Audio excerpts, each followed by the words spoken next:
பூபதி பெரியசாமியின் அன்னபூரணி கைமுறுக்கு வாரமலர் கதை இதோ உங்களுக்காக. நகரத்தின் ஒரு மூலையில் இருந்த நொறுக்கு தீனி கடையில் வழக்கம் போல் வாடிக்கையாளர் கூட்டம் அதிகமாக இருந்தது. மக்கள் வருவதும் போவதும் பெரிய பெரிய பைகளில் நொறுக்கு தீனிகளை சுமந்து செல்வதுமாய் இருந்தனர். கடை வாசலில் நீண்ட நேரமாக எதுவும் வாங்காமலும் வாய் திறந்து பேசாமலும் கவலையுடன் நின்றிருந்தார் ஒரு மூதாட்டி. உடல் மெலிந்த மாநிற தேகம், நல்ல உயரம், நைந்து போன நூல் சேலை, வெறுமையான நெற்றி, 65 வயது மேல் இருக்கும். அவரை பார்த்தாலே யாருக்கும் அனுதாபம் வரும். கையில் வைத்திருந்த மஞ்சள் பையை இறுக்கமாக பற்றியிருந்தார். வியாபாரத்துக்கிடையில் உங்களுக்கு என்ன வேணும் பாட்டி என்றபடி வாடிக்கையாளர்களிடம் இருந்து பணம் பெற்று கொண்டிருந்தார் சந்திரன்.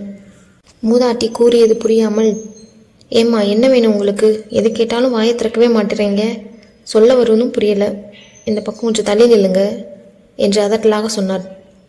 எனக்கு ஏதாவது வேலை இருக்குமா ஐயா என தலையை சுரிந்தபடி கேட்டார் மூதாட்டி. என்னம்மா நீங்கள் வியாபார நேரத்தில் வந்து தொல்லை கொடுக்குறீங்க? வேலையுமில்ல ஒன்றும் இல்லை, முதல்ல கிளம்புமா என சத்தமிட்டார் சந்திரன். எப்படியாவது வேலை கிடைக்கும் என நம்பி வந்த மூதாட்டியின் கண்கள் கலங்கியது. கண்ணீரை முந்தானையால் துடைத்தபடி நின்றிருந்தார். ஏம்மா சொல்கிறது புரியல?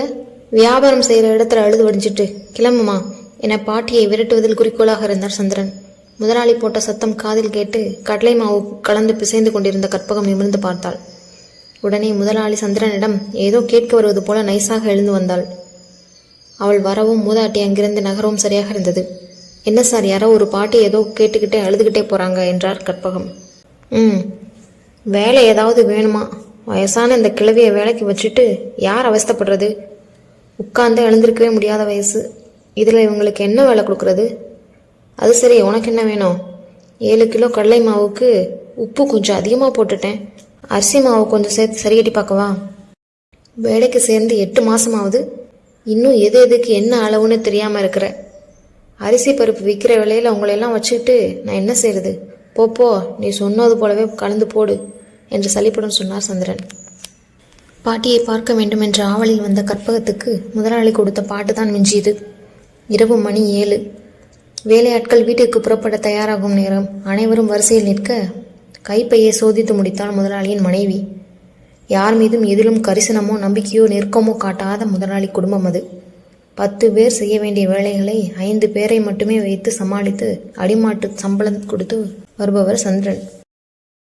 அன்று வெள்ளிக்கிழமை என்பதால் வழக்கமாக செல்லும் அம்மன் கோயிலுக்கு சென்றால் கற்பகம். கோவில் வாசலில் கடையில் வந்து வேலை கேட்ட மூதாட்டி கவலையுடன் அமர்ந்திருந்தாள். ஆச்சரியம் ஒரு புறம், ஆனந்தம் இன்னொரு புறம். அருகில் அமர்ந்து அவளிடம் பேச்சு கொடுத்தாள் கற்பகம். பெயர் காமாட்சி என்று சொல்லிவிட்டு கடைக்கு வந்து வேலை கேட்ட விபரத்தையும் அதற்கு முதலாளி சொன்ன பதிலையும் சொன்னாள் காமாட்சி. அம்மா, என் முதலாளி கல்லில் நார் உரிக்கும் வகைரா, இந்த வயசு ஆட்களை வேலைக்கு சேர்க்கவே மாட்டார் என ஆரம்பித்து காமாட்சி அம்மாவிடம் பேச துவங்கினாள். காமாட்சியின் பழைய கால வாழ்வும் தற்போதைய நிலையையும் கற்பகத்திடம் கூறினார். சற்று நேரம் ஆழ்ந்து சிந்தித்துவிட்டு, சரிம்மா, இப்போ என்ன செய்ய போறீங்க என்றாள் கற்பகம். இப்படியே கோவில் குளம்னு சுற்றிட்டு பிறகு வீட்டுக்கு போவேன். என்னம்மா சொல்கிறீங்க, வீட்டில் யாரும் தேட மாட்டாங்களா?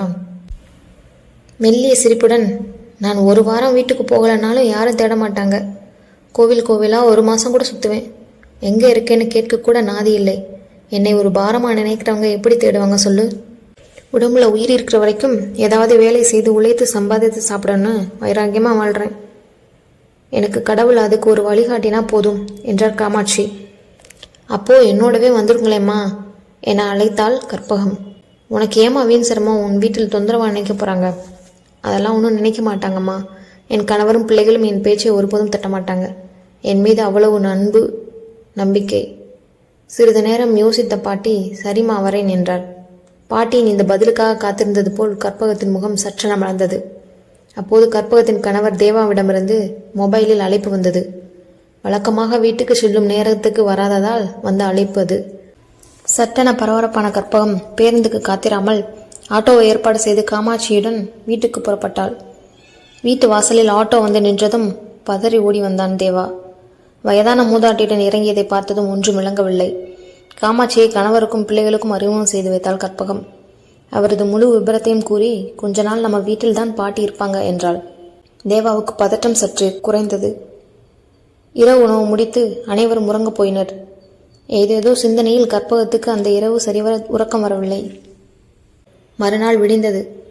வழக்கமாக காலை 5:30 மணிக்கு எழுந்து வேலைக்கு கிளம்பும் கற்பகம் அன்று நிதானமாக எழுந்தாள். சமையலறை தொட்டிலில் கிடந்த சமையல் பாத்திரங்களை மெதுவாக கழுவி கொண்டிருந்தாள் காமாட்சி. என்னம்மா நீங்க ஏன் இதையெல்லாம் செய்கிறீங்க என பதறினாள் கற்பகம். நான் தான் நேற்றே சொன்னேனம்மா, உயிர் உடலில் இருக்கிற வரைக்கும் முளைச்சிக்கிட்டே தான் இருப்பேன். இது என்ன சாதாரண வேலைதானே? ஆமாம், நேரமாகுதே, நீ வேலைக்கு கிளம்பலையா? நான் வேலைக்கு போகலம்மா என்று சிரித்துக்கொண்டே சொன்னாள் கற்பகம். தேவாவின் 4 சக்கர சிறிய ரக சரக்கு வாகனமும் சவாரிக்கு செல்லாமல் அன்று வாசல்லே நின்றது. முதலாளி சந்திரனிடமிருந்து 9:30 மணிக்கு ஃபோன் அழைப்பு வந்தது. எனக்கு 1 வாரம் லீவு வேணும் சார். என்னம்மா விளையாடுறியா? இருக்கிறதே 5 பேர், இதில் எப்படி 1 வாரம் லீவு தர முடியும்? ஏன், என்னாச்சு உனக்கு? என் அம்மா ஊரிலிருந்து வந்திருக்காங்க, அவங்க கூட இருக்கணும். உன் அம்மாவா? உனக்கு அம்மா இருக்காங்கன்னு இது வரைக்கும் சொல்லவே இல்லையே. அதெல்லாம் உங்களுக்கு எதுக்கு சார்? 1 வாரம் கண்டிப்பாக எனக்கு லீவு வேணும் என்று கராராக சொல்லி இணைப்பை துண்டித்தாள் கற்பகம். இதை கவனித்துக் கொண்டிருந்த காமாட்சி கண்களில் கண்ணீர் வழிந்தது. கற்பகத்தையும் தேவாவையும் அழைத்து நீண்ட நேரம் ஏதோ ஆலோசனை செய்தாள் காமாட்சி. 1 வாரம் போனதே தெரியவில்லை. பரபரப்பும் வேலை பளுவும் இருந்ததால் முதலாளியிடமிருந்து வந்த தொடர் அழைப்புகளுக்கு பதில் சொல்லாமல் தவிர்த்து வந்தாள் கற்பகம். 4 வாரங்கள் கடந்த நிலையில் திடீரென கற்பகம் வீட்டு வாசலில் சந்திரனின் 2 சக்கர வாகனம் வந்து நின்றது. வாசலில் ஒரு பெரிய கண்ணாடி பேழையில் கைமுறுக்குகள், நொறுக்கு தீனிகள் விற்பனைக்கு அடுக்கி வைக்கப்பட்டிருப்பதை பார்த்து அதிர்ந்து போனார் சந்திரன். வியாபாரத்துக்கு கடைகளுக்கு போட தேவாவின் 4 சக்கர சரக்கு வாகனத்தின் நொறுக்கு தீனி பொட்டலங்களை ஏற்றி கொண்டிருந்தாள் கற்பகம். வாசலில் மாட்டியிருந்த போர்டை பார்த்த சந்திரனால் வியப்பை அடக்க முடியவில்லை. வீட்டிலேயே புதியதாக நொறுக்கு தீனி நிறுவனம் துவங்கியதற்கான அறிகுறிகள் தெரிந்தன. அன்னபூரணி கைமுறுக்கு கடை என்ற கடையின் பெயர் பார்த்ததும் சந்திரனுக்கு பேரதிர்ச்சி. சட்டென கற்பகத்தை அழைத்து, என்ன கற்பகம், இதெல்லாம் பெரிய பிரச்சனையாகும், முதலில் இந்த கடை பலகையை கலட்டு என்றார் சந்திரன். ஏன், யார் சார் பிரச்சனை செய்வா? என்ன சொல்றீங்க? நீ கடை தொடங்கியது ஒன்றும் பிரச்சனை இல்லை, ஆனால் ஏற்கனவே ஊருக்கே நல்லா தெரிஞ்ச ஒரு பிரபலமான கடையின் பெயரை உன் கடைக்கு வச்சிருக்கியே, அதுக்கு காப்புரிமையெல்லாம் இருக்கும், அதான் பிரச்சனை என்றார். சத்தம் கேட்டு வெளியே வந்து எட்டி பார்த்தாள் காமாட்சி. இவங்களை எங்கேயோ பார்த்துருக்கேனே என இழுத்தார் சந்திரன். இவங்க தான் இந்த நிறுவனத்தின் முதலாளி அம்மா, பேரு காமாட்சி என்று கற்பகம் சொன்னதும் காமாட்சியை உற்று பார்த்தார். 1 மாதத்துக்கு முன் உங்களிடம் வேலை கேட்டு வந்த மூதாட்டி தான் இவங்க என்றாள் கற்பகம். ஓ, அவங்களா இது? இவங்க முதலாளியா? என்ன சொல்கிற கற்பகம்? சார், அது மட்டும் இல்லை, நீங்கள் சொன்ன அந்த பிரபலமான அன்னபூர்ணி கைமுறுக்கு நிறுவனமே இவங்களோட தான். ஏதோ காலச்சூழல் தொடர்ந்து நிறுவனம் நடத்த முடியாமல் போச்சான். கஷ்டத்தில் வேலை கேட்டு தான் உங்ககிட்ட வந்திருக்காங்க. நீங்கள் விரட்டி விட்டுட்டீங்க என கற்பகம் கூற சந்திரனுக்கு உயர்த்து கொட்டியது. ஐயா, உங்கள் நிறுவனத்துக்கு ஏதாவது கூடுதல் பொருட்கள் வேணும்னா எங்ககிட்ட சொல்லுங்கள், சுவை நல்லாவே இருக்கும் என்ற காமாட்சியின் குரலில் கம்பீரமும் தெளிவும் இருந்தது. வேலை கேட்டு வந்த அன்றைக்கே கிழவிக்கு ஏதாவது வேலை போட்டு கொடுத்துருந்தா இதெல்லாம் நடந்திருக்காது. அவசர புத்தியால் நல்ல தொழில் தெரிஞ்ச மனுஷன் இழந்துட்டேன் என முணுமுணுத்து கொண்டே தன்னுடைய 2 சக்கர வாகனத்தை எடுத்தார் சந்திரன். This video is sponsored by BuyMote e-online shopping app. BuyMote ஆப்பில் உங்கள் வீட்டுக்கு தேவையான கிராசரி ப்ராடக்ட்ஸ் எல்லாத்தையும் ஆன்லைனில் பர்ச்சேஸ் பண்ணிக்கலாம். இங்கே மற்ற வெப்சைட்டை கம்பேர் பண்ணுறப்போ மினிமம் ₹1 மேக்ஸிமம் ₹30 கம்மியாகவே கிடைக்குது. நீங்கள் ஆர்டர் பண்ணதுலேருந்து 10 டேஸ்க்குள்ளே உங்களுடைய ப்ராடக்ட் உங்கள் வீடு தேடி வரும். ஒன்ஸ் செக் பண்ணி பாருங்கள், பிடிச்சிருந்தா கண்டிப்பாக ஆர்டர் பண்ணுங்கள். லிங்க் டிஸ்கிரிப்ஷனில் இருக்குது.